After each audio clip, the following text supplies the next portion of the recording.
Break नंतर आपल्या सगळ्यांचं पुन्हा एकदा स्वागत। पुन्हा एकदा आपण चर्चा सत्राकडे खरं तर यावेळेला वळतोय। अरुणजी, मी आपल्याकडे येईल।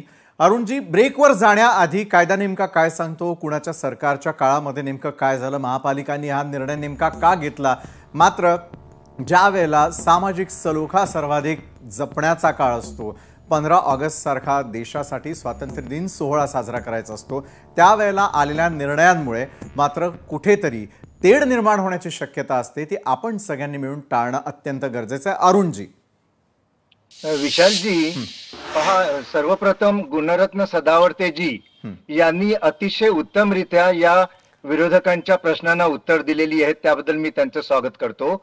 परंतु गुणरत्नजी, आपणास मी सांगू इच्छितो की हे जे काही आपण ज्ञान सांगितलं ते ह्या विरोधकांच्या डोक्यावरून जाणार आहे। यांना जर अक्कल असती तर यांनी हे असे वाद उकरून काढलेच नसते।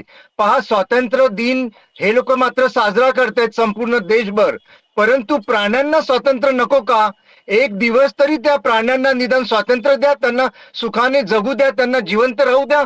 वर्षाचे 365 दिवस जर त्यांना मारून हे बाकीचे आता जे ज्ञान पाजट होते त्यांच्यासारखी माणसं त्यांना खात असतात, एक दिवस त्यांना जगू द्या ना सुखाने।